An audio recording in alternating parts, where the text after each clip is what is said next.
Hello, dear listener, and thank you for checking out Something Rotten.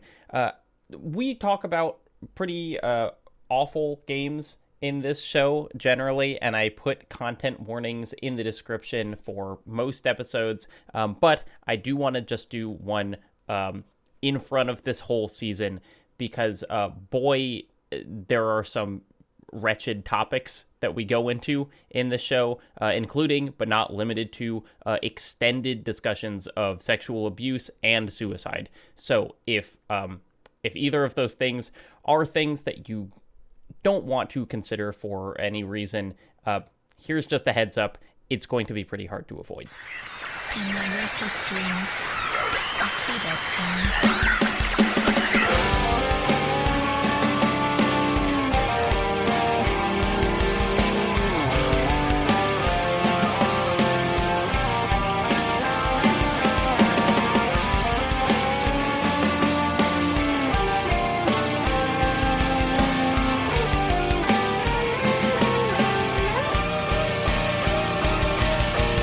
Hello, and welcome to another episode of Something Rotten. We have moved on from the foggy streets of Silent Hill 2, and yet found ourselves right back in the foggy malls and corridors of Silent Hill 3. This is the start of our Silent Hill 3 podcast. My name is Jacob Geller. I am joined, as always, by Blake Hester. Good morning, Blake. What's in a name? A classic question. I feel like we've pigeonholed ourselves calling this show Something Rotten in terms of the games we have to focus on. But after Silent Hill 2 and 3, what do you think about doing like The Sims next season? Or maybe Noor? Something a little lighter, a little more lighthearted. Yeah. Something that isn't going to make me feel bad all the time. I do think this makes all of the other games that we have called rotten feel like posers. Yeah. Playing this game, I'm like, oh, this is the real rot. Everything else is just fake. Yeah, I mean, it's like even Killer 7, which is a rotten game, I was stoked playing because it's just like there's a vibe to it. And then going through this damn town that I see in my restless dreams, I just have been in a muck recently, which I guess makes them effective pieces of art. But nevertheless, next season we're doing The Sims. All right, you heard it here first. And joining us is a esteemed kind of niche horror creator, Silent Hill particularly, but has gone on to talk about all sorts of really interesting games and stuff on YouTube. TangoMushi is here. Hello, welcome. Hello, esteemed. Oh my goodness, that is too high a praise. Thank you. Look, when we were both, I think, looking for people on YouTube who seem to just have a deep understanding and appreciation of the Silent Hill franchise, yours was definitely one of the first channels that came up. Oh my god, what an honor. Thank you. So, before we start talking about Silent Hill 3, can you give us a little background on your, I don't know, your life with Silent Hill? Like, when did you first run into it? Which games did you play first? What kind of first connected with you about it? Yeah, absolutely. Oh man, where to start? I think the first one I played was Silent Hill 2. I found a very cheap copy of it in GameStop back in the day for only €5. My god, and to see what it goes for now is crazy. But yeah, that was the first one I played, but I think the first one I actually finished was 3. So obviously I was about 12, 13, playing as Heather, I got very attached to Heather very quickly. That was definitely one of my first memories of this franchise because, you know, she's just a very everyday, normal girl, but I also liked how hot-headed and how she's well able to, you know, talk up to the bad guys and fend for herself. And I guess, you know, when you're a little 12-year-old, you're like, oh my god, she's so cool. But when it came to the horror aspect, even as a kid, I was able to, I really appreciated the solemn, somber atmosphere that's in the Silent Hill games. It's so unlike other horror games and horror films and horror whatever, very unique atmosphere, and I was completely enraptured by it, or, you know, completely enamored with the atmosphere, and you know, nothing's changed 10, 15 years later. Were you like a horror head at the time? Like, did you like other horror movies and games and stuff? It was definitely Resident Evil and Silent Hill were the mainstays. I don't, well, looking back on it, I guess I was, because I really liked Japanese horror, like The Ring, The Grudge, all that kind of jazz. So I think I was a horror head, but I wouldn't have labeled myself that until I, got into content creation and realized, 10 years later, oh wait, you really like this genre. What took you so long to realize? And there are a lot of other people who also really like that genre. I feel like very much so, yeah. You are able to find a niche. I think so. An interesting thing about both Blake and my histories is that we've both started to play Silent Hill 3 and then not finished it. Blake, because he was a child and was far too scared by the opening. Yes. And me, I'm not sure why. I think partially it's just kind of a pain in the ass to play them on PC in this day and age. But what you say about connecting with Heather really makes sense, because, especially as a 12 or 13-year-old, you start playing Silent Hill 2, and you are playing just the most fucked man in existence. Just like a guy who absolutely sucks.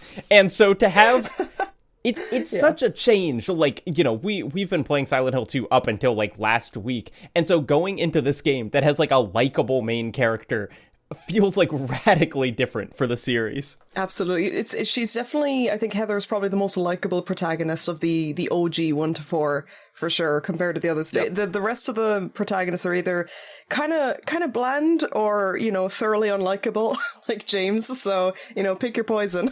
I think, we'll talk about our broader feelings on Silent Hill 3. I'm not sure I've been fully bought in on the game, but one place I don't have a complaint is Heather. She fucking rocks, Jacob. How are you feeling about her? Oh yeah, I'm such a fan. Okay, rad. So we're all in agreement here. Yeah, Heather rules, and I think, what's interesting is that, before I played this game, before I even kind of started to play it and fell off for the first time, it was she is so... truly kind of an iconic character design in a really interesting way, because it's not I think of other iconic characters are Mario or Bayonetta or Master Chief, where it's just these completely extreme versions of whatever they are. And Heather does just kind of look like a teenager, but there's something about kind of the way that she is presented that makes her way more memorable than any other just random human character that you play as in games. Yeah, I think actually that's an interesting point you make, because I think it's her normality is what makes her stand out, because like you said, we're so used to those extreme dramatic outfits like Master Chief and Bayonetta and all these things, that seeing a character who's just, she looks like a girl next door kind of vibe, it's that's weirdly rare, and it makes her stand out all the more. Here's something that both Blake and I think wanted to talk about. Is this as good as graphics get?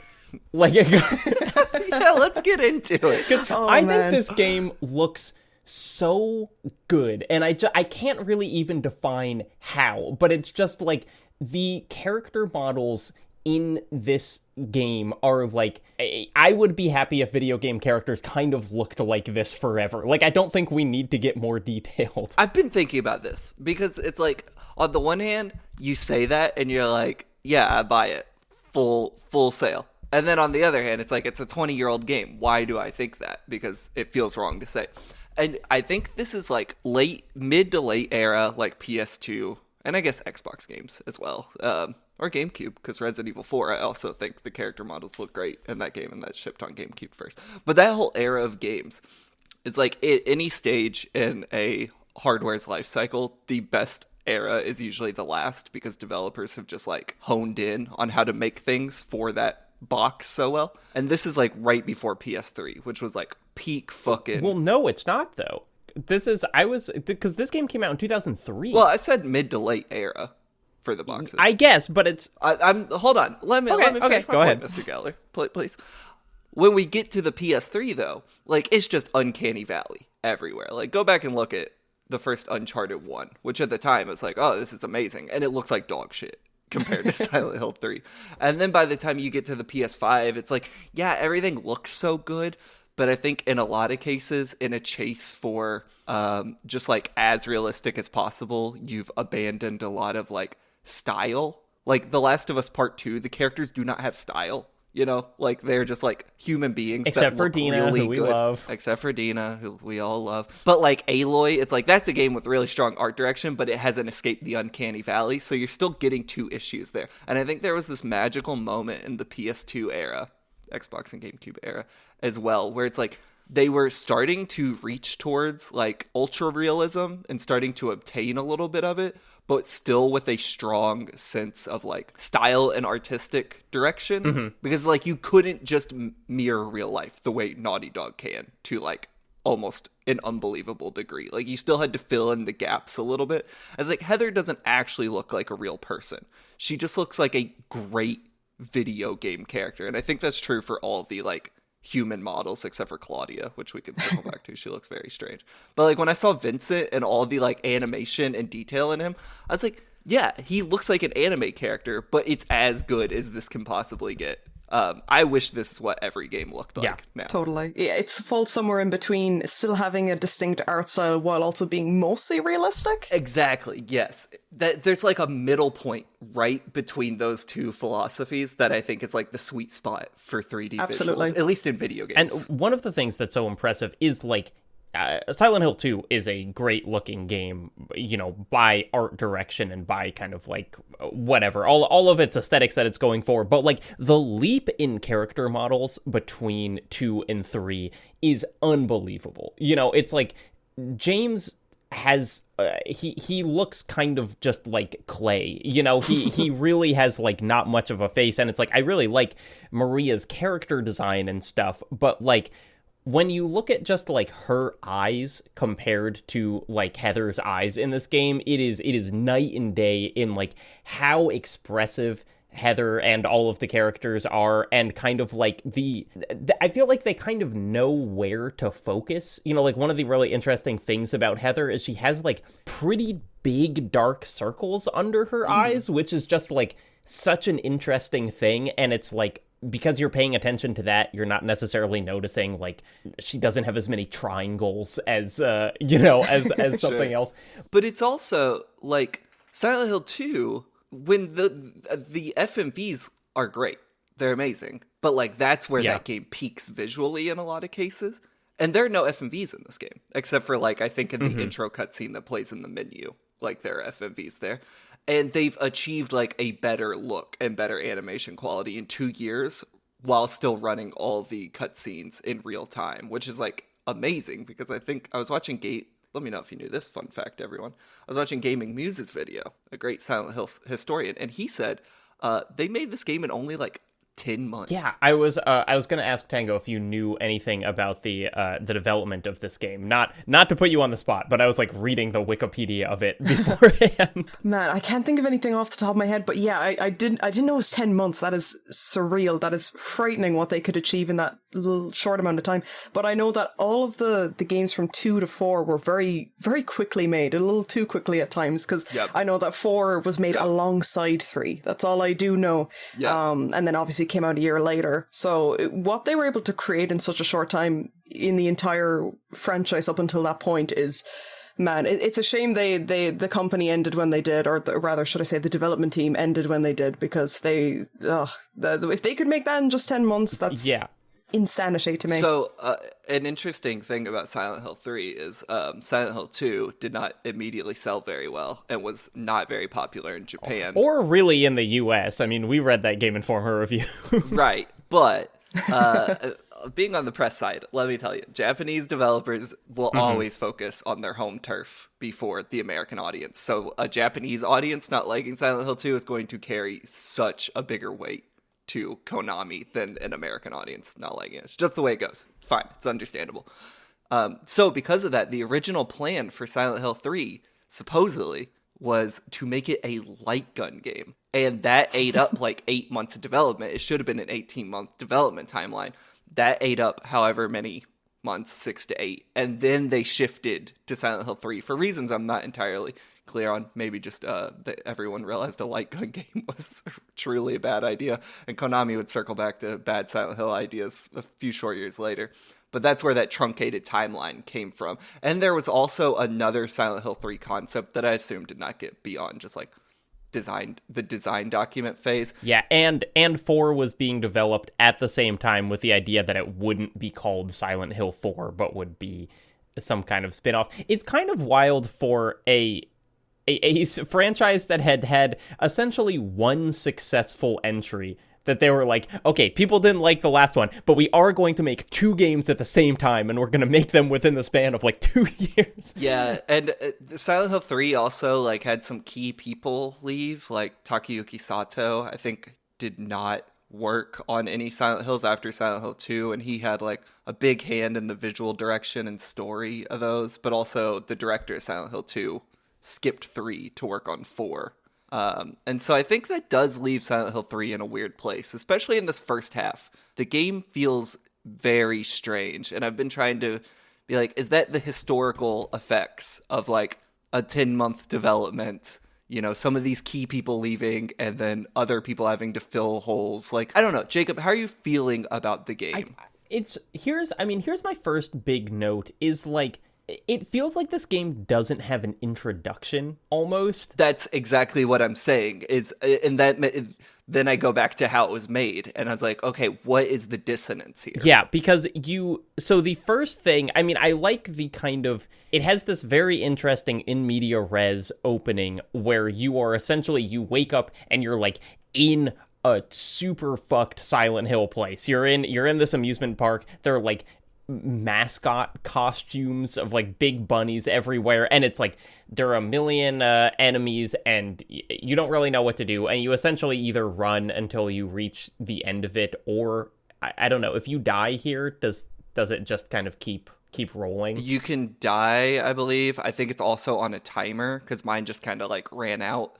You can also get to the end and walk along the roller coaster, and that's what I did. A roller coaster will hit you. I did not make it that far because I was like exploring the buildings and everything, and a timer just ran out, and I woke up. This is also the point, if you're a 9-year-old Blake Hester in suburban Louisville, Kentucky, that you turned the game off and never played it again. I can't blame you at all. It's too scary. I couldn't deal with it. Yeah, and it jumps to, then there is, we talked about actually a little with iPatch Wolf in the previous episode that I like my memory of 2, or my kind of like sense of it, is just these kind of beautifully composed shots, and the game immediately jumps into the most gorgeously composed shot, which is like Heather sitting at the cafe or the coffee shop, and like the red light through the blinds kind of falling on her, and it like, that fucking rules, you know, and that is totally like this game's James looking in the mirror, kind of like give you a sense of the character while they're just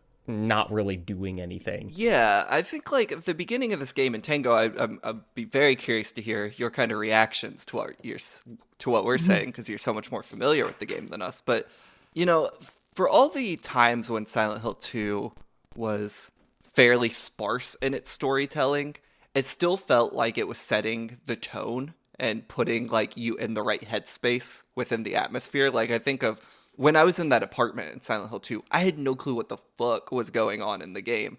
And yet, like, looking back, I was like, oh, that was a perfect tone piece to put me in the right headspace for the rest of the game.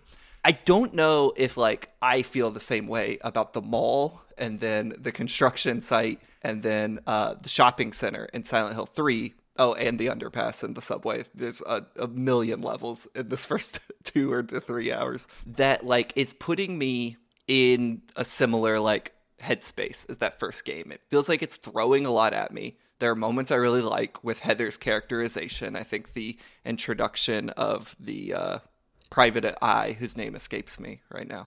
Douglas? Douglas, I think his introduction and Heather's conversations with him in the beginning are really good, and I see kind of like where that's going thematically. But in terms of like the actual level-based storytelling, which is something we talked about a lot with Silent Hill, like the way playing the game is the narrative, I don't know that I'm getting this here until we get to her apartment, and I'm like, okay, now I've found the impetus of Heather to be the protagonist of this game, but also that's 3 hours in. And that's not a bad thing, but it's also like, I don't feel as latched into the game right now as I did with Silent Hill 2 immediately when I hit those apartments. One thing I definitely think, so Personally, I love 1 to 4 to death, but I would say if I had to pick a least favorite gameplay-wise or progression-wise, it would probably be 3, because I do think there's something to be said. I do agree fully with what you say, where I would even go so far as to say it feels a little bit directionless for the first 2 to 3 hours, because you're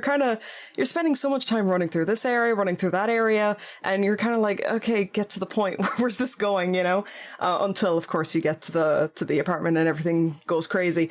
But I do think one thing that's really interesting about 3's first half, for lack of a better word, is that I love the normality of all the areas you're in. I know you could say the same thing for 2, really, but I love that all the areas in 3 are very regular every day, like the subway, the mall or the shopping center. They're all places that a teenager like Heather would be frequenting, especially back in the early 2000s, right? So I really like that. Even if nothing is happening story-wise per se, I just really like the normality, everyday setting of the areas, because it makes them 10 times scarier to me. Yeah. Seeing a place that's so normal that you would go to yourself, going to the city, going into wherever, going to the mall, seeing them creepy and totally empty and desolate. A lot of like liminal space kind of vibes, I would say. And which is very funny that they kind of did liminal space before that popped off as it did in the last few years. Yeah. That normalcy, and especially the mall with Heather, is something I've thought about a lot and really liking that setting and that idea. But I do think it contrasts against what you said, the directionlessness of the game, where it's like, mall, great setting for this protagonist, but the game isn't really doing much with it yet. What I think is most interesting about this compared to 2, even though 2 had theoretically like a normal version and a nightmare version of places, the normal version was never not also awful. You were never like, oh, I would go here to like the normal apartment before it became Nightmare, the normal hospital. This does have places that are shockingly normal in that they are like clean. That's like weirdly the biggest kind of difference. And I think it's so, there's like the moment right at the beginning where you go into the bathroom to avoid Douglas, and you like climb out the window, and you're outside, and you are not in Silent Hill world, and like the sun looks different than it ever looks in Silent Hill 2, or like, and it's kind of like, okay, this is like the real world. This is weird. And then you get brought into the nightmare stuff, but like the times that you were in, my favorite individual like minutes of this part were definitely being in the non-nightmare subway, because it is so kind of different and evocative and scary in its normalcy in a way that like Silent Hill 2 could never even pretend to be like a normal place. It never had that illusion. Yeah, absolutely. Blake, you knew what the real villain of Metal Gear Solid is? Yeah, nuclear proliferation. Okay, yeah, but... Oh, you mean giant sick robots. No, I was going... Oh, you meant the controls for the sniper rifle. No, Blake, the real villain of Metal Gear Solid is a lack of data security. You're just saying that because we're being sponsored by NordVPN. Think about it, man. People are constantly getting one over on Snake because his codec is like wide open and anyone can listen in. I feel like you're making this sound dumber by connecting it to that game. The fact is, VPNs should just kind of be part of your internet infrastructure at this point. It actually is for me, and not just because I'm smarter than Solid Snake. I've used VPNs when traveling to different countries so I could continue working like I was still at home in the US. I've also used them when doing research for my videos, or even for this show, because believe it or not, Blake, there's still a lot of websites that feel pretty unsafe to be on. No way. Using NordVPN, I know, I'm not going to pick up some tracker or malware or something. Snake, he could have I'm just going to interrupt to tell our listeners that when they sign up with our code, nordvpn.com/rotten, they'll get bonus months on top of an annual plan. You don't need to make it about video games, Jacob. This is just something that normal adults who listen to our show should use.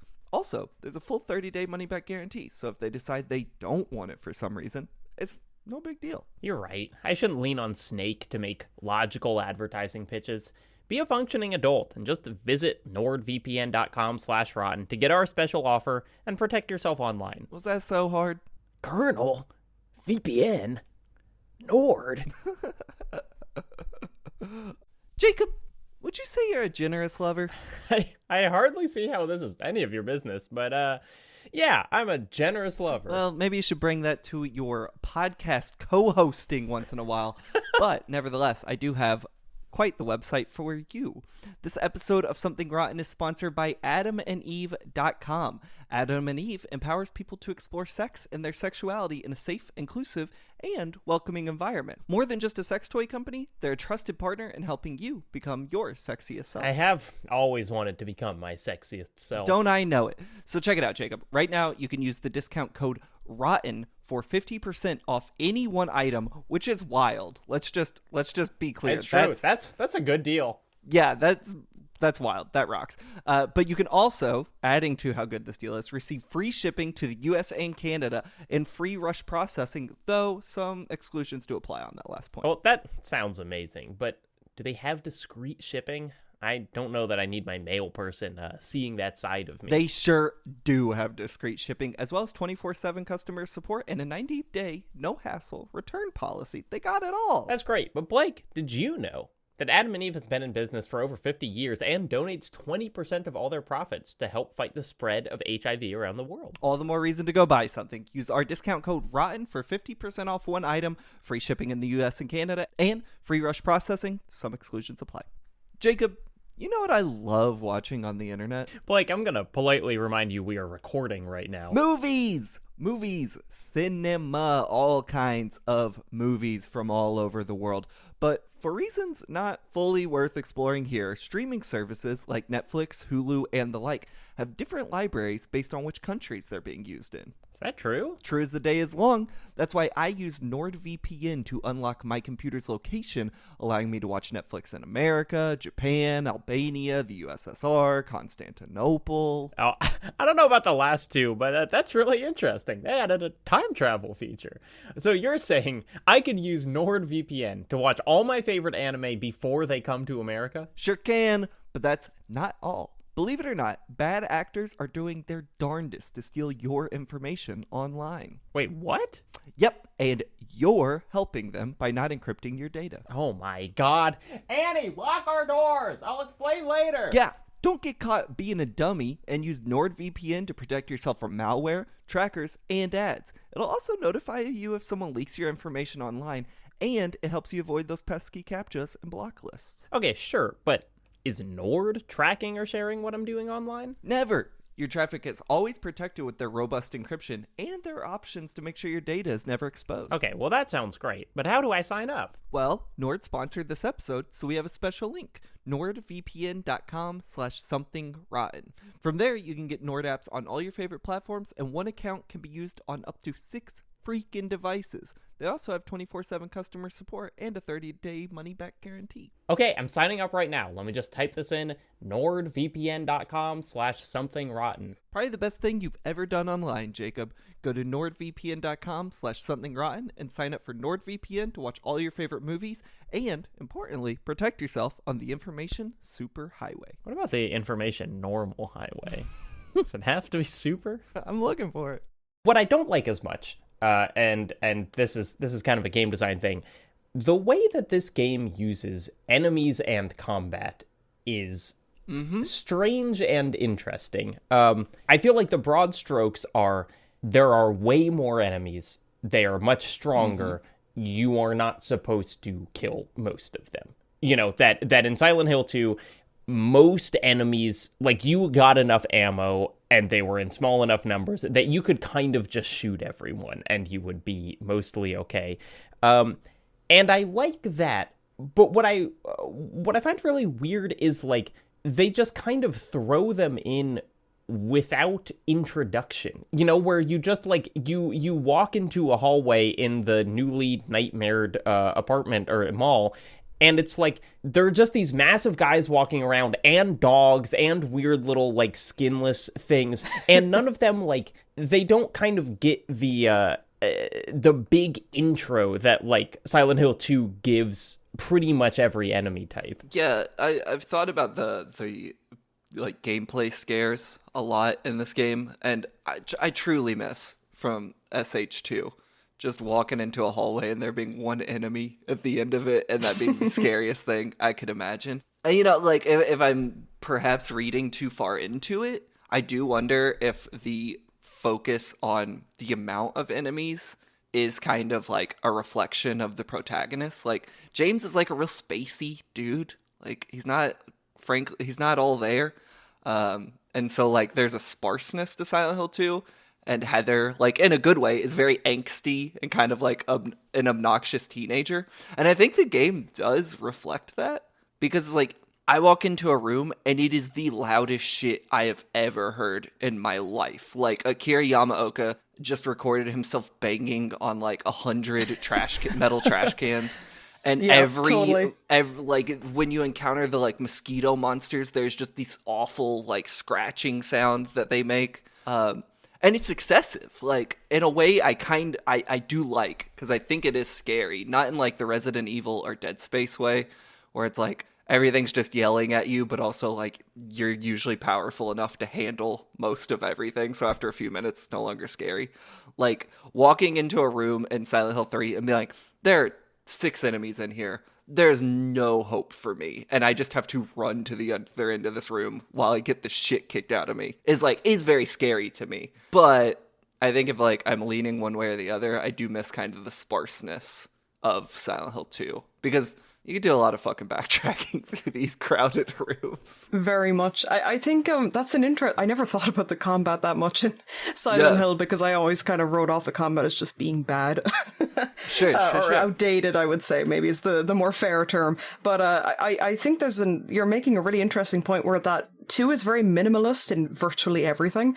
The storytelling, the characters, him being spacey, you don't get much of his personality, and with the combat, there's not that many enemies. It's all very minimalist, whereas 3 is the exact opposite, because 3 kind of reflects 1. Did you guys play 1? I'm so sorry. No, we haven't, but please tell us. Feel free to spoil 1 in explaining 3. Okay. I think 3 is very much mirroring 1's progression, because 3 is about Heather and 1 is about her father. So I feel like there's a continuity between the two. It's reflecting the progression and the horror as well. 3 and 1's horror compared to 2 and 4 is very aggressive. It's very overt. It's overwhelming. Even with the sounds, like you were saying, it's just like, oh my god, there's so many noises going on. It's crazy. And I think that's all because it's meant to be very overt and violent kind of horror. And I think it's ultimately, when it comes to the combat, it makes it more of a pain in the ass, doesn't it? Because there's more enemies. But it is, if you want to be, you know, very particular about it, it's kind of from an artistic perspective, it makes sense. But yeah, it's still a pain in the ass either way, isn't it? I think, Jacob, if you'll allow me, this is a great place to just talk through what the fuck this game is about. Yeah. It is a direct sequel to Silent Hill 1, which is very interesting. That game, I'm going to do a bad job of paraphrasing it. So Tango, if you need to correct me at any point, please do. But you play as Harry Mason, a man who is taking his daughter to Silent Hill for a vacation, because I believe she is, like, talking about it, and at some point, like, she wants to visit Silent Hill. They go on the outskirts of town. They are in a car wreck. Heather goes missing. Or I guess in the game, her name is Alyssa? Or is it Heather? It's Cheryl. Cheryl. Okay. Yeah, okay. There we go. So Harry goes adventuring around Silent Hill, running into all kinds of scary monsters, searching for his daughter. Come to find out, Jacob, believe this or not, there's a whole evil cult in this town doing all kinds of crazy stuff. They want to bring paradise to the world via a conduit, which is Alyssa, Cheryl. And the way to do that is kind of like the movie Martyrs, if you ever saw that, is to, like, torture her, I believe. Tango, do I have this right? You're pretty damn close. I will say Silent Hill 1 is terrible at telling its plot. Okay. It's awfully told, I have to be honest. Yeah, that's you kind of got it. Like, they were doing a crazy ritual that involved burning Alessa, and then when Alessa was tortured, she was basically like, I don't want this god to be born, so she split her soul in two, and that's where Cheryl came from. So then that's why Cheryl wanted to go back to the town, and then it ends with the big epic fight against God, as classic Silent Hill, and Alessa, as she's, finally dying, finally released from her pain, she gives Harry a new baby, which he then calls Heather, who's like the souls of Cheryl and Alessa rejoined back into one. In essence, yeah, I hope that made sense. It's a very complicated little plot. So fast forward to Silent Hill 3, you play as Heather, and at least in this first half, we don't know a ton about what's going on, but the inciting incident is she wakes up in a mall, a private investigator is looking for her, and then she's like, there's a really good moment where she's like, this is fucking creepy, and she like runs away from the guy. But like Heather is being pursued by this private investigator, and then this like woman named Claudia, who cryptically is hinting that Heather is more to the world as we know it than Heather understands. There's clearly some, I guess she was a baby, so she probably just hasn't been told by Harry what happened, because why would you fucking tell her child that? But like, she is totally oblivious to what is going on, but she is also like reactive to Claudia. She experiences pain that's kind of implied Claudia can control. And then there's monsters, which is interesting that in this version of Silent Hill, the monsters can exist without Silent Hill and are, I guess, under Claudia's control. But that's like the broad plot of the game. So I feel like with conversations about this game, there is the plot and the themes, which are like pretty separate, because the plot is this, like, there's a cult, Heather's their target, Silent Hill, birth a new god, whatever. But then I think the themes, and I think, Tango, why a lot of people are attached to this is like you play as a woman, which is a new thing in the Silent Hill franchise, and a lot of this game is like very specific to that, and that is a more interesting experience, at least for me this time, than like finding out what's going on with the cult.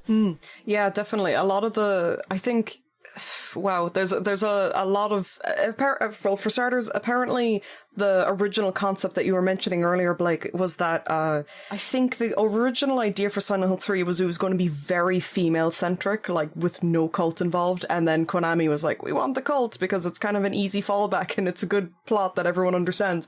So I think the cult is somewhat shoehorned into the plot, but originally it was just going to be purely Silent Hill from a female perspective, which is, we still did get a lot of that. It would have been cool to see it in full swing, but we did get a lot of that. And I think one very, very core thing, and I can definitely certainly relate to from when I was a teenager, is, she's being pursued by these adults who are telling her these weird things like, oh, you're meant to do this, you have this great future ahead of you, and she's just like, dude, what the hell is going on? She's so confused because she's still a child, really, at the end of the day. I think she's only 17 canonically, so she's still a kid, barely an adult, if at all, and I think it really hammers home the point of like stranger danger and those things you would have been taught as a kid, but she has to act like an adult, obviously, considering what's going on. And adolescence and the whole idea of growing up before you're meant to is a very central point. And I know that's kind of a general thing most kids can relate to, regardless of gender. But I think also what ties into it is, all the areas being so empty. There's a threatening atmosphere to them, like the subway, I think, is a great example. They're so threatening. They're never places that you'd want to be on your own, but especially so if you're a woman, unfortunately. You'd never want to be in a place like that on your own for fear of what could happen. And I think that those choices of areas and the world design feels very particular to women in that sense, if that makes sense, Yeah, well, it's very telling, right, that like Heather's first interaction, which is with the private investigator, whose name I've already forgot again. What is it? Douglas. Is like the first time we see Heather interact with a human, it is this like creepy old man coming up and be like, Heather, come with me, and it's like, she is very clearly like red flags everywhere based on everything she's been taught as a woman in the world. I think that is like a very good like table setting moment. Also, one of the things in this game, Jacob, I don't know if you noticed, the Silent Hill series loves phallic imagery. I picked up on that one. And there's plenty of it in Silent Hill 2, but this game has not abandoned that central motif. The first boss is a big dick. I could not be more explicit. Just a big old dick. A big dick coming in and out of holes. Yeah. Which is a lot of the enemies are kind of have that vibe. They're these, they're kind of dogs that seemingly are just dogs, but then there are these other things that kind of look like dinosaurs walking around, but they also kind of look like, I don't know, like fleshlights, or just like dicks or whatever. Like it's really, yeah. And then one of actually something that I really like, even though it is very dark, is like I felt like the in Silent Hill 2, maybe the weakest element of like the gameplay was the puzzles often didn't feel like they had that much to do with anything. It's like finding coins isn't really something that like ties into James's story at all. And there is some of that in this. Like there's a thing where you have to like set a pork shoulder on fire that like, I don't know how much you could read into that. But what I do think is very intentional is like there are puzzles that you have to solve with like a coat hanger, which is, like the way that you use the coat hanger in the game is not at all kind of like related to home done abortions or whatever. But like, I think, like I've got a lot of friends with coat hanger tattoos, like if you are kind of keyed into this at all, you just know that is like a very evocative image. And similarly, there's another puzzle that you have to do where you have to throw a hairdryer in the bathtub, or not in the bathtub, but in like a body of water to kill this monster. And that also is just kind of like a thing that is very evocative of like specifically kind of female suicide or whatever is this. And so it's like they're using this really, really kind of compelling imagery, and they're not putting too much of a point on it, which I like, but it's kind of like in navigating these nightmares, the tools that Heather has to use are also just kind of like nightmares of womanhood, in this way that I find really interesting. Yeah, and actually, the part you mentioned there where you throw the hairdryer into the water, are you okay with me saying what happens if you don't do that? Oh, it happened to me, yes. Oh, that... Okay. Well, if you don't throw the hairdryer in and just walk across the little path, then a tentacle, simply put, comes up, grabs her leg, and drags her into the water, and then there's a pool of blood, and okay, she clearly died. But one thing that completely blew my mind when it was pointed out to me is that if you look at the tentacle for the brief second it's on screen, it kind of looks like an umbilical cord, and I think that's not, obviously it's a nod to pregnancy as a whole, but also it's interesting that this umbilical cord, if you want to call it, drags her down. It's kind of like, when you're a teenager, as a girl, like pregnancy is the last thing on your mind, obviously, when you're a kid, and even in adulthood, you have to be ready for that. It's a big undertaking. And the fact that it's using this pregnancy imagery as something that is kind of a threat to her is very interesting to me. The even some of the monsters, like the one you mentioned there that looks like a little dinosaur, you almost called it. Some people even think it looks a little bit like sperm, It's like, sure, there's this very vivid imagery all to do with pregnancy and not childhood, but being a mother, I guess, really. And it's really, as someone who was a teenager at one point in time, pregnancy is scary. It's a big undertaking physically and also mentally as you have the child, and it's really fascinating to have that explored in a game so subtly, and at the same time so not so subtly. But it's equal amounts. 3 is equal amounts subtle and not so subtle with how it tells the story, and it's a masterpiece in that regard to me. Yeah, it is. The whole plot, both kind of explicitly and implicitly, is like, it is essentially the threat of the patriarchy of like, hey, we're going to use you, woman, as like a vessel to give birth and nothing more, and that's, it's like Claudia almost literally says that. It's like, your point is to give birth. Yeah. And so, having all of this imagery that is like the threat of losing bodily autonomy, I think is, like a huge theme. And one of the things that I think like works best through all this is them kind of invoking those themes. It circles back to, I think, another big theme of this, which we kind of touched on, is the fear of sex in this game, which, like, if there's one thing James was not scared of, it was sex. All he wanted was to fuck, basically. But, like, Heather's a teenage girl. I don't think it's explicitly said, but, like, because it would be all weird if it did. But, like, you could maybe infer she's a virgin. And there's all these ideas of like maybe she is scared to have sex for the first time. There's a lot of stranger danger stuff, very realistic fears for a young woman around like sexual assault, and then pregnancy on top of that. And I think there's like that is another multi-layered part of this story that it's hinting at.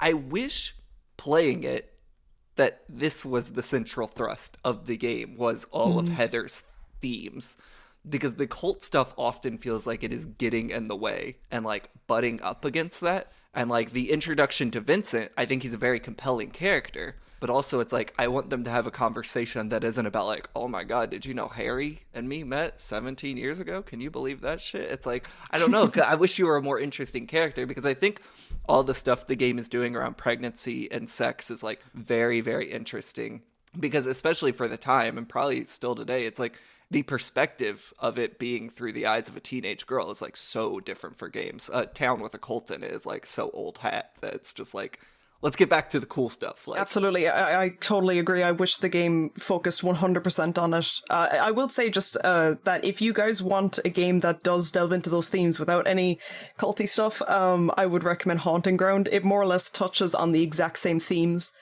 even more explicitly in some senses, I would argue, just as a side note. Also a great game in general. I believe that is on our spreadsheet of games. Oh, hell yeah. That'll be a good one. I believe it is. Yeah, that scene with Vincent is so interesting, because it's like we don't really know who Vincent is yet, but he's in, like, if you just look at like the plaques in the place that he's in, or I think it says in the save point, he's in like a mental health something. Like when I first saw him, I kind of assumed he was a therapist or like a psychologist, which I don't know how accurate that is, but I do think he's kind of supposed to be in like a psychologist's office. And the idea of this psychologist who is like incredibly shitty to Heather and doesn't believe what she's saying about her trauma is like once again a kind of very familiar and unpleasant theme that relates to everything else we've been talking about. I think Vincent as well as a character, it's funny that I also never clicked that he was in a mental health place. It's also fitting for his character because as you'll see more of when you play the rest of the game, is that he's very what's the word? I mean predatory is definitely the way to sum it up, but it feels like he's trying to trick Heather with everything he's saying. It feels like, can I trust this guy? Who the hell is this guy? Why should I trust what he's saying to me? He's this probably 30-plus-year-old man talking to this 17-year-old, and there's something very, he feels manipulative. From the get-go, I always felt like this is the kind of person you would not want to talk to, especially on your own, as a woman, and that's exactly the situation that Heather finds herself with him in, or finds herself in with him all the time. I think there's a very manipulative energy to the way he talks to her, and it's fitting then that he's in a mental health office, that he's being very manipulative of her mental health, you could say. Yeah, because often when people meet, like in Silent Hill, when the protagonist meets someone else, the other person is not seeing like the monsters that they are seeing. You know, it's like the things that James experiences in Silent Hill 2 aren't the same things that Angela experiences. Vincent seems totally aware of like what Heather is up against, and he's like, yeah, but it's kind of fun, isn't it? And she's like, no, I don't want this.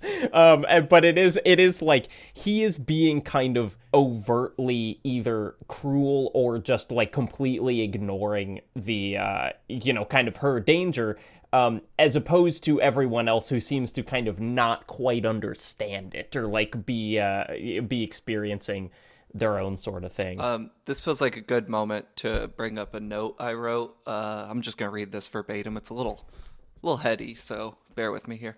Hell world scary, what the fuck? Hellworld really scary.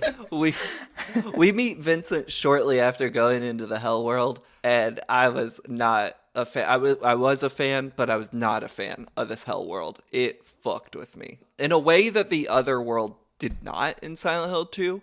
Like just the I don't know the right word for it, the garishness of it, excessiveness of the idea that it looks like every orifice and wall is bleeding.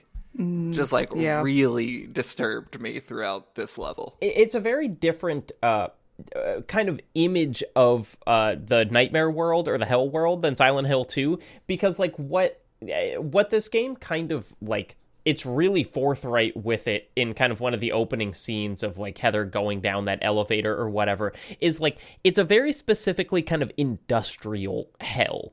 Which is different. Like, there's way more, like, rusting metal and kind of, like, iron grates and, like, fans spinning around. And that's Silent Hill 1, right?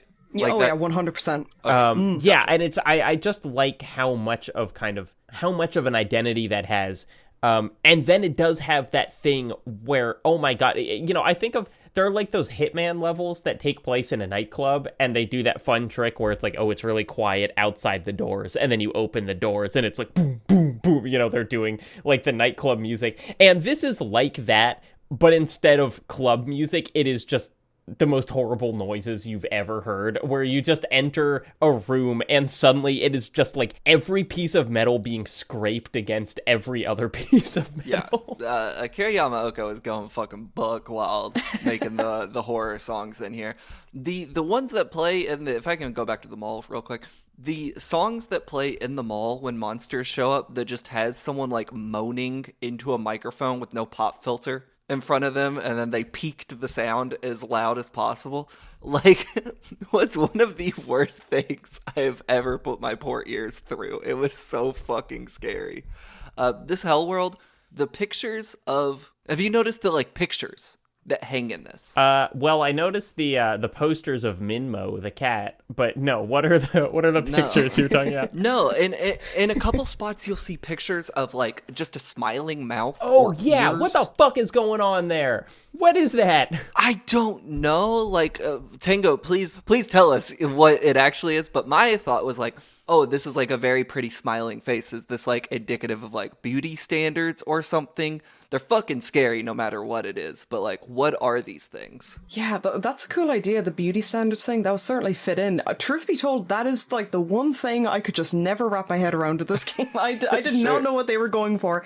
I've seen some people say that it looks an awful lot like artwork of a character that was in Silent Hill 1 called Lisa. She's the nurse character. Yeah. Apparently, the pictures are very reminiscent of old art for her, and she actually is technically in Silent Hill 3. Cool. I'm not sure if you've come across it yet, so I won't say too much, but she is can be seen, I believe, in 3, or it's like implied to be her. And Lisa was Cheryl's nurse, or Alyssa's nurse. Alyssa's nurse, exactly, Yeah, yes. okay, And she, gotcha. TLDR, she was guilty for what she indirectly did to Alyssa, and she's like a guilt plot going on. And she also ends up dying by bleeding out of every orifice, which is very comparable. She's got the scariest scene in the whole franchise, right? That thing where she's like it's stumbling haunting. towards. What I thought, Yeah, that's what it. I thought when I saw these images, because there's specifically one where you open a set of doors and it's this whole kind of array in front of you. Is they looked. It almost felt like a voyeurism or like a stalking thing to me, that it was, because it's clearly, or I think, at least the mouth looks like a woman, and so I was thinking kind of like, here is like Heather's life before being like portrayed, like, hey, they were watching you before this, they were like haunting you, they were following you or whatever, which I don't know if it's, like, who knows, but it did feel very much like this, like, even in moments of joy, you are being like watched in a creepy way. Before you meet, it's completely optional, but right before you speak to Vincent, you can find a photo on, like, it looks like a little sofa just outside the mental health clinic of Heather, and I think she comments saying, wait, have they been watching me? So stalking is definitely a very central topic, I think, a very subtle topic in 3. Yeah. So those photos are not where I was thinking of like voyeurism and stalking, but in this level, there's a few places where it came up for me. One is in a hallway, you just see another part of a hallway from behind a giant pane of glass. Oh, yeah. Like, that was very interesting because it does look like a different building that you're looking into. And I was like, that's kind of fascinating. But they're also, I don't know the way to explain it. You can, several places throughout this level, you'll see clearly what are like cutouts in the wall, and they're usually graded over with like a fencing or something. And if you take the time to like really look in there, there are bodies in there hanging. And it Oh my like gosh. gives this really weird sensation of straining to see someone. And they're usually like, hanging bloody bodies because it's Silent Hill. But like there is this like, very weird element of trying to see them where you are like really kind of straining to be like, what is in there? Let me look at this thing. That's fascinating. I didn't notice that. Yeah, I don't know if I'm reading way too far into it at that point, but like that is where I was thinking like, oh, there's almost like a voyeuristic element to doing this right now. So I think a reason maybe why some of the other world would have a lot of like hanging bodies and gross imagery, and there's a lot of hospital imagery as well, like that you might notice a few gurneys or like wheelchairs or whatnot around the place, is because I suppose in Silent Hill 1, a part of Alessa's soul, the girl who went through like a crazy trauma and was more or less abused by the cult. The Hell World in 3, even though Heather is kind of her own person, the Hell World in 3 is representative of Alessa's. How do I explain this? Sorry, the plot gets very muddled in this regard. But the Hell World in 1 is very much Alessa's nightmare. Like it's a lot of awful imagery to do with the trauma she went through, and I think because a part of Alessa is in Heather, the Hell World in 3 is the same thing. Even though Heather herself didn't go through these awful traumatic experiences, she's still seeing it. Yeah. The nightmare of Alessa from 1. It's a really cool idea. Our favorite scene in 2 obviously is seeing Angela's vision of Silent Hill, and for me it's always like this, and the idea of like you're kind of seeing your own personal nightmares, but also it's just like sucking in everyone's. You're kind of seeing this like montage of everyone connected to you's nightmares brought into this one world in ways that like don't fit. Like Heather will actually say like, why are there gurneys here? Like who brought these here? And yeah, I think that's really interesting. Jacob, did you get the train pusher cutscene? The train pusher? Ooh. In the subway, where Heather's pushed onto the tracks. No, I heard about this, but I didn't find it. Okay, so I was wondering if this was optional, because I was like pretty sure I'd been to the area where it happened before I read the newspaper. Then I read the newspaper and it happened. There's a newspaper you can find.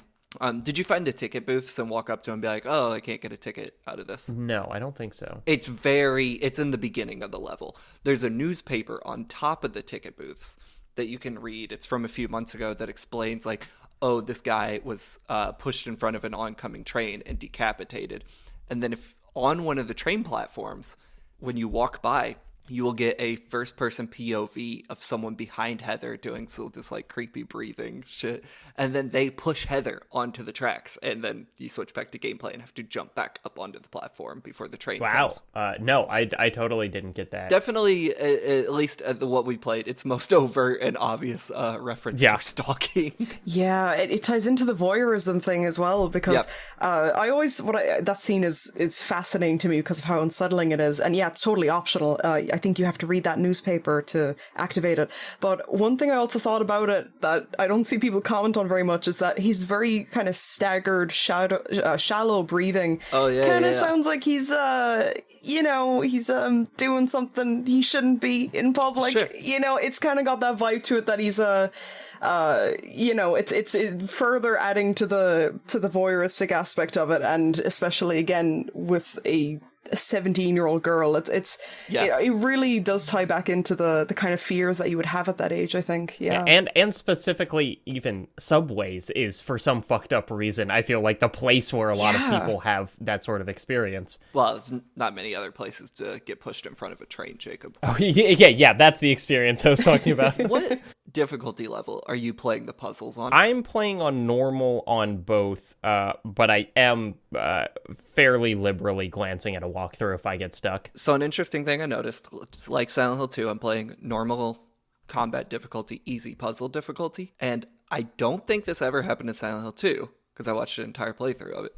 In Silent Hill 3, some of the puzzles are different or don't appear in my version of the game that you're playing, which I've found. So there's a puzzle where you have to turn a fan off and kill a bunch of bugs by mixing up some like chemical concoction. Yeah, you make like chlorine gas. Not in my game at all. Like those bugs are not in there. You cannot find, like, the chemicals aren't in there, even though the camera perspective of one of them is finding it. It goes to a fixed camera and like highlights one of them. It still happens in my game, but there's nothing there. And also the screwdriver puzzle, where you have to unlatch the drawer to get I think it's rope or something like that. A rope. Yeah, totally not in there. The drawer is just open, which is a weird one because it's not that hard to figure out. Puzzle. But yeah, there are some like discrepancies between the puzzles in the games we're playing. Here's something that I got on my playthrough that I couldn't figure out. I kind of looked up and I couldn't figure out if it was like supposed to be only a New Game Plus or something. There is like an unbelievably fourth wall breaking scene with a toilet. I assume both of you know what I'm talking about, where you're in a bathroom and there's a clogged toilet and it says like there's a clogged something seems to be clogging the toilet. It's full of disgusting water. Will you unclog it? And you can press like yes, and Heather like starts to do it and then is like, wait a minute, I'm not doing this, and turns around and looks directly into the camera, and she's like, what sort of disgusting person would do something like that? Which is, of course, James does that in Silent Hill 2. But it's like, it's so goofy that I was like, I don't know if I was supposed to find this my first playthrough. I think you can only get that if you have a save file for 2. And there's another very similar thing that happens if you have a save file as well, where if you go to when you go to the apartments, when you first arrive there, if you look in the little, what are they, like for letters and whatnot, the little postbox thingies at the entrance, I think if you interact with that, if you have a save file of 2, Heather makes some snarky comment along the lines of, oh, it's not like I have a letter from my dead wife or anything. She makes some like offhand snarky comment. It's golden, and a lot of people don't see it naturally, because why would you interact with that, you know? Okay, so that's really interesting to hear, because I examined both those areas and did not get that's funny. Like when I looked in the mailbox, Heather was just like, oh, there's nothing here. And I played Silent Hill 2 on PS2, and I'm playing Silent Hill 3 on PC, so that must be why I didn't get them. There you go. There you go. Found my save file. Here's some random moments that I wrote down. You go into a bookstore. There's this puzzle with like lining up like Shakespeare novels or whatever. This is the most unbelievably detailed bookstore I've ever seen in a video game. It seems like there are more textures in this one bookstore than like anything else. It's like every book is separate. Sometimes it really feels like they're just showing off. The weapons that you find in this game are very strange. I like the goofiness of the toilet puzzle and the Silent Hill 2 Easter eggs. I think these weapons are pretty dumb. Like, I don't like that. You find like a maul and a katana? Like, it's like... Yeah. I just like... It's too much for me. Heather's canonically a weeb. I take it that she's canonically a weeb for sure. It's a little much for me. I'm just like, give me a wooden plank and give me a handgun, and that's all I need. They feel very New Game Plus. You know, in the game Eco, there's a thing where you can do this like incredibly obtuse puzzle, and someone will throw you like a spiked maul or like a lightsaber even through a window, and it's like, that's where they should be. It should be something that you would like never normally do, but the fact that it's like, no, it's right next to the map for this place is it's just this giant medieval weapon. I believe you also get an Uzi at one point in this game, which is very funny that Heather would just have a fucking Uzi. Yeah, the unlockables as well. There's some unlockables for this game that are just, man, Team Silent were on some goofy shit when they were making this game. I don't know what they were doing. They're like, we gotta one up the dog. We gotta do even better. Yeah, exactly. Let's see. There are a lot of level design things that I do really like here, even if the levels don't kind of cohere as much. In the mall, there are these things. They're like escalators that just end in a void. And it's so scary that it's just like this giant hole that they drop into. And then later on, you climb down a ladder that is once again just into this like pitch black. And it's so cool. In that apartment building that you go to, or whatever kind of building it is, there's this feeling of like, you enter on the first floor and then you're running up staircases. And they're like, the second floor is like locked. This floor has crumbled. And then you go to like third floor and it's like locked. This floor is crumbled. And it does that until you get to the fifth floor and you walk out and you're like, okay, I guess this one's good. But you have this incredibly ominous feeling of like, wait, every other floor of this building has like crumbled to dust and I'm on the 5th floor. I really like the kind of like unearthly feeling of going around these places. There's also a boss fight where you can't actually fight the boss. You have to find the pages of a fairy tale, and I thought that was really cool. Oh yeah, that weird locked up thing. Is that, Tango, do you have like a take on that thing? I couldn't even tell what I was looking at.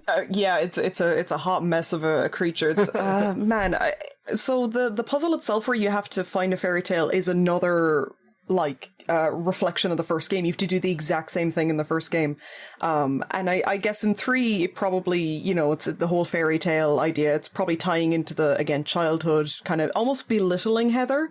That's a running thing, I think, with 3, is that I feel like the world of the other world in Silent Hill 3 is belittling Heather for being a child, almost kind of mean-spirited, I guess, compared to 2's other world. But yeah, as for the monster itself, dear God, I don't know what to make of it. It's really awful to look at. Like, anytime I play 3, after all these years, I still go up and look at it and like, dear God, what's going on in there, you know? Yeah, it is very weird.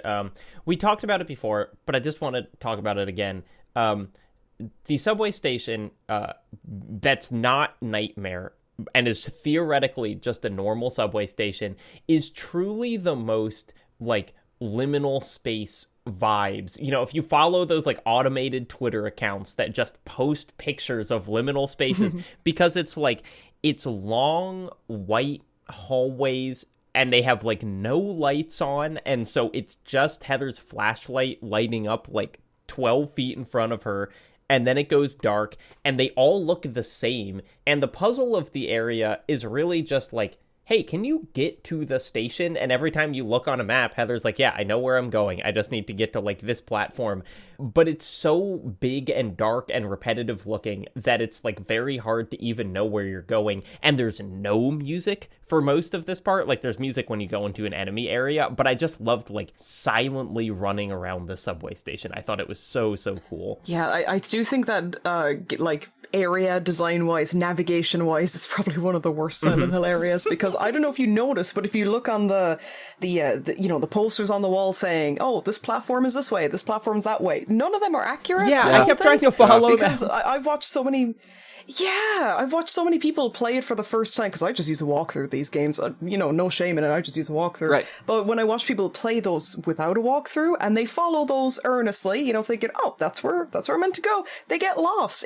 I don't know what they were thinking designing that place, but atmosphere-wise, peak. Totally. Just gameplay-wise, it's a little shaky. So I'm playing without a walkthrough, which really made this section a bit of a nightmare. But one of the things, this game pulled an evil trick on me. I was like going through, and the solution to one of the big puzzles is a gate is locked and you need a nutcracker to unlock it. And so when I found the nutcracker, I was like, oh, fuck, yeah, perfect. So I went up, go in my inventory, nutcracker, use. And Heather says, I can't use that here. And I was like, okay, I have not figured out the solution to the puzzle yet. So I spent about 30 minutes running around the entire subway over and over again. And then I finally looked up walkthrough, because I was like, what could I possibly be doing? Because one of the confusing things, it's like, I need to get to the Bergen Street platform. There's a Bergen Street platform that is not the correct one. Yeah. You're supposed to be at. I just spent some time standing there for a while, just being like, what's up? What should I do? I think what I did is I was one step away from being in the triggerable spot for the solution of the puzzle, but I was stuck here forever, knowing the solution, but the game did not give it to me, which was immensely frustrating. The game does that a lot, and it's kind of its refusal to do any gamey like highlighting of important objects or whatever, where like you can be standing at a desk and there's an important item at that desk, but if you're like an inch, you know, to the left or right, Heather will kind of be like, well, there's nothing here for me. And then it's like, but you just have to kind of rely on like, okay, but Heather, your head is still really tracking this desk right now, so I'm going to like... They did a little too much head tracking in this game. Silent Hill 2 had a good sweet spot. I don't need Heather to turn and look at every door. Yeah. Which, when I go into a room and I'm like, all right, any important items over here? Heather's head is like going back and forth. I'm like, all right, where is it? And I realize she's looking at 2 2 different doors in the room, and I'm like, oh my god. They probably, I wouldn't be surprised if there was like complaints or something like, oh, it's not obvious enough or something, but they overcompensated. Yeah. There's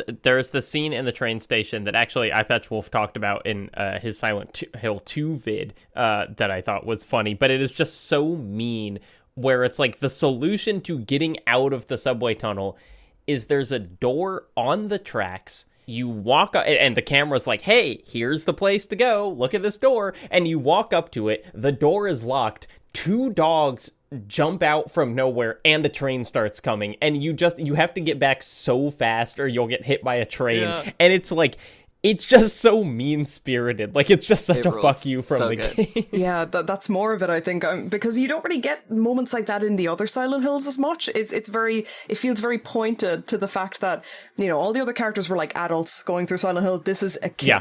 And I feel like the Silent Hill is kind of making fun of the fact she's a kid by pulling these tricks on her. I think it doesn't make sense when you play first. Like, the door is like, what the hell was the point of that whole sequence? But then you're like, oh, it's because this Silent Hill is really cruel. Yeah. Cool. I think we mentioned it earlier, but just to reiterate, we're still not in Silent Hill at this point. Yes, like the correct. place we left off at was the narrative moment where Heather was like, I'm going to Silent Hill, and she has like this badass monologue where she's like, I'm going to Silent Hill to catch 25 to life. I'm about to murder this lady. Which ruled. It was so good. But Jacob, to wrap up, can we talk about this final scene? Yeah, well, first I just have to note, I don't think Heather knows how subway cars work.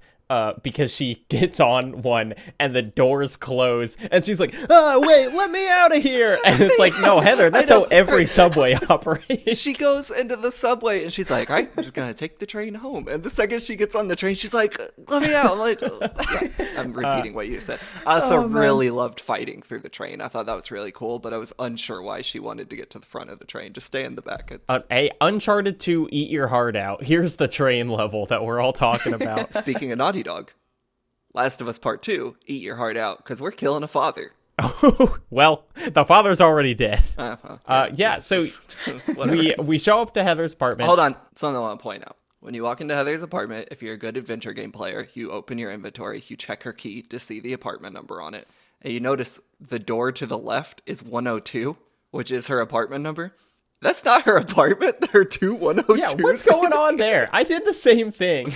Yeah, you have to like run deep into the apartment to find the other 102. So I checked the other doors to be like, do they just all say 102? No, they all make sense. It's just that one. Really? Oh my god, I never noticed that. It's That's so crazy. funny. And I have no clue what's Heather going on is with that. so offended by the notion that we would go in. She's like, that's not my apartment. Why would I go in there? I'm like, because this is the number. Yeah, it's so funny. But then things get bad because you go into the apartment and Heather's dad, Harry, is dead. Hold on. Oop. I have a question about this. Yeah. Heather's apartment is on the ground floor, right? It seems. But when you go into her apartment, it's not on the ground floor because you exit out the fire escape and then go up to the roof. So she's at least on the second floor. I don't mean to cinema sense it, but this is just occurring to me. Maybe the house is her like apartment has warped into the sky. The house is, or the apartment building is like built into a hillside. So like one side is on ground floor and then there's like a basement. Or like it's a really small apartment. It's clear it's only a 1-story apartment. Like they don't have a second story to Harry and Heather's, but maybe in the front entrance there's a staircase that goes up into their apartment. Well, so that's the most important thing in this scene, but I guess the second most important is that her father Harry is dead. And he is, the thing that I noticed about this scene is he is dead in an armchair in basically the exact position where James finds himself technically in Silent Hill 2. Dead in an armchair. It's very Tango. Is that related to Silent Hill 1 at all? Is there like some reference there? God, I don't think so. I was always kind of a bit confused as to how he died exactly, because what I always wondered is how exactly did the monster get in there? You know, like was it a sneak attack? Because how was he chilling on an armchair? You think he would have gotten up and tried to fight back or something? He just took it. Took the L. I like this scene because Heather reacts like a normal person to finding her father dead, which is like normal totally. reactions are so few and far between in this series that it's like, oh wow, this is how you would react. You would like cry and scream and be very sad. It's fucked up. It's 10 times more painful as well if you played the first game, because you just spent this whole game looking for your kid, like world's best dad, going through literally hell to find your kiddo, and then the first time you see him in the game, the only other time is you hear him on a phone call at the beginning of 3, but the first time you see him physically, he's dead.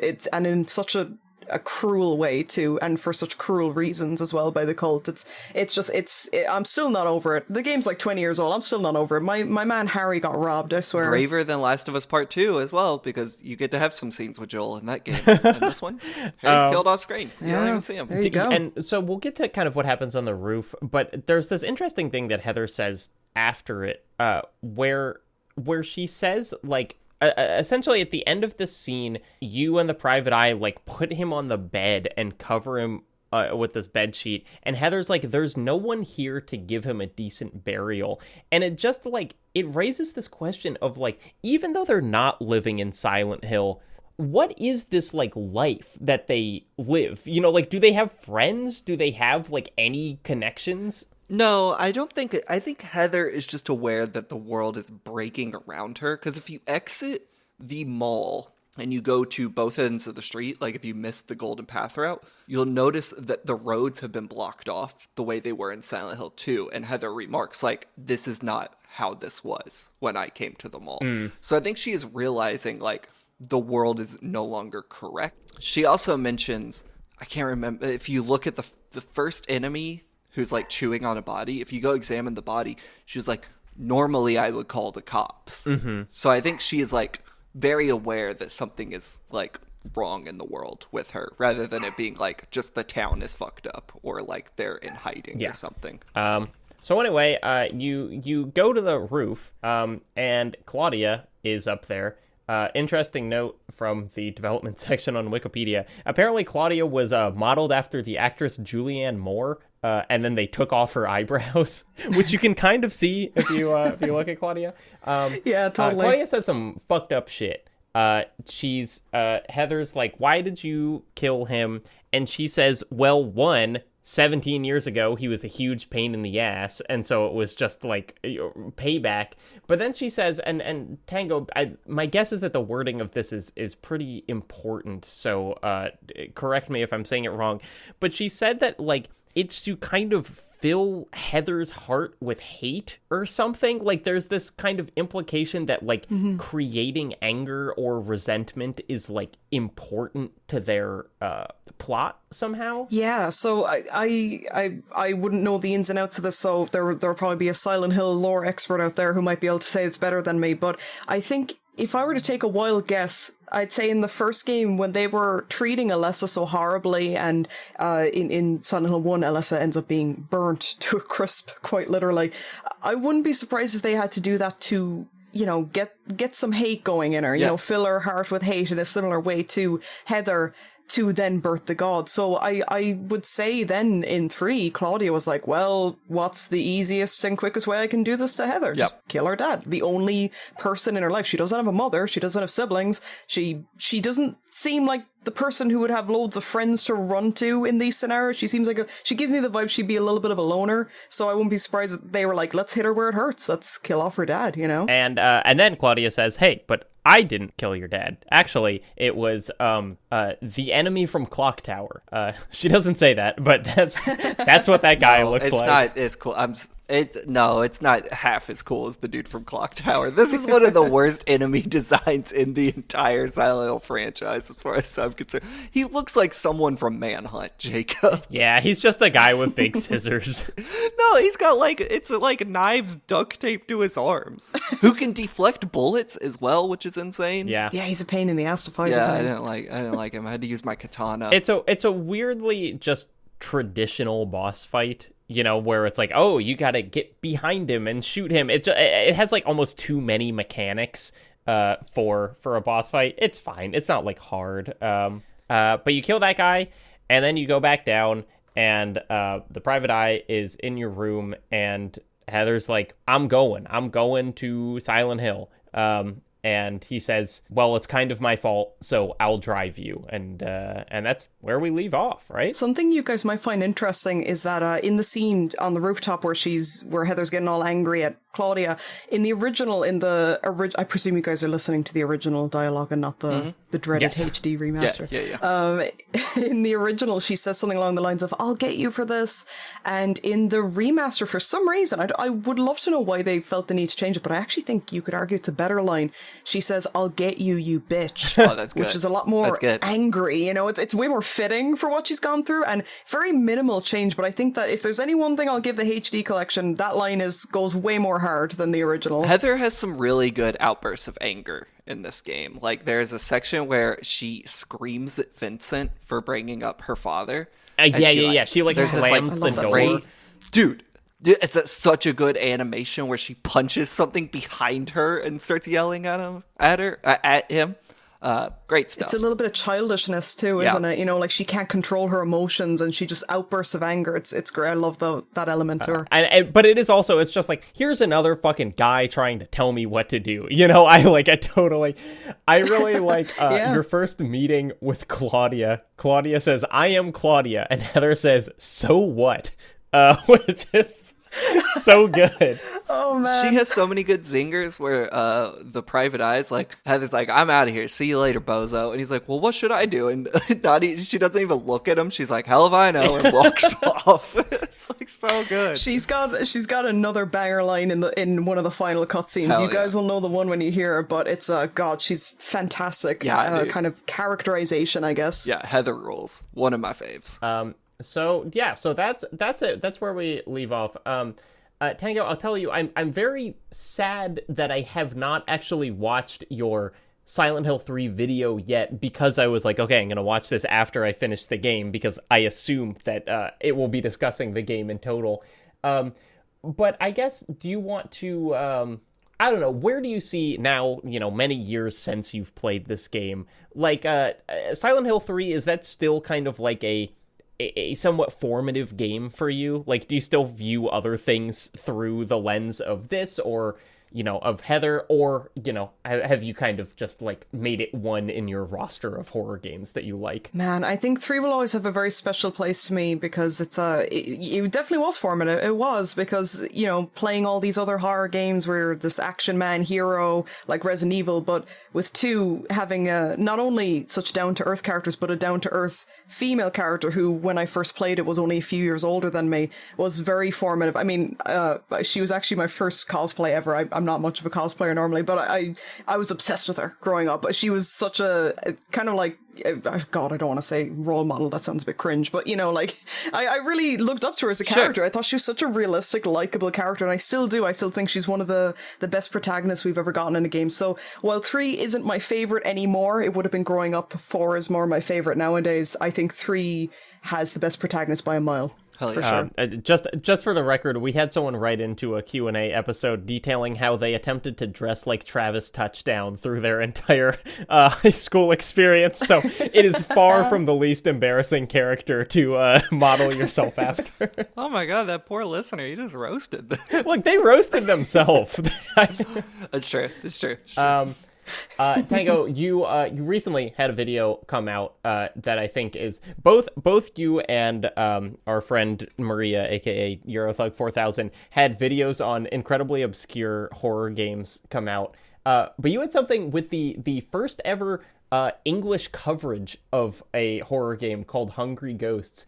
Are you, this is an obvious question, are you fluent in Japanese? Yeah, I studied in college. I studied translation in college. Yeah. That is so cool. Are there other than Hungry Ghosts, have you kind of run across games that, I don't know, we're always looking for horror games? Are there things that we're missing out on because they haven't been translated? Oh man, I could make a whole goddamn video just about it. I have a note on my phone. Video. I've got a note on my phone, just a list of Japan only games, mostly horror, some not, but yeah, it is a treasure trove. That's what I wanted my channel to be from the get-go. Actually, was going to be just exclusively Japan exclusive games, and then I kind of said, nah, broaden your horizons Horizons a little bit, do a bit more than just that. But yeah, I want to focus maybe a sub-series of sorts on the channel where I'll be focusing on those games, because it's just, there's so many games, PS1, PS2 especially, just a treasure trove of games that never saw the light of day in the West. And I just kind of thought, hey, you've got the language ability, just make videos, you know? It is a really special and unique thing, and I hope that more people check out your channel. If they're a fan of this, I'm sure that that you will appeal to them. Thank you. Anything else that you want to plug, talk about? People should, follow you elsewhere. Oh man, I mean, I'm really only on Twitter, aside from YouTube and Twitch. TangoMushi on both. Video essays, horror centric, but not always exclusively. And yeah, I stream a lot of retro and indie horror over on Twitch as well. And and I'm on. Did I say Twitter? I love Klim at I love Klim, or TangoMushi will probably come up. Is that I love Klim from Walking Dead? Oh, never mind. Not quite. Okay. It's a reference to a game called Zero Escape. If you're familiar with it, it's a horror game. Yeah. Okay. A little bit of a weird one. Yeah, I can't change it. Someone took TangoMushi, unfortunately. And that does it for this episode of Something Rotten on Silent Hill 3. Next episode, we will be finishing the game. We're going to find out what's waiting for Heather in Silent Hill. We're going to find out if Minmo the cat does grow big and strong by eating all of their food. Blake, you looking forward to playing this second half, or are you dreading it now? Both. That's kind of my experience playing Silent Hill as a series, is I can't wait to play more, and I also have a lot of anxiety about playing these games, because, you know what? For as much as I like them, they are dreadful experiences. Not in the quality sense. And the just, shit's fucking scary. I'm playing this game with the lights on right now. In the experiential sense. Well, for Blake Hester, my name is Jacob Geller. This has been Something Rotten, and for the last time, Heather is canonically a weeb. That's your main takeaway from this episode. Bye.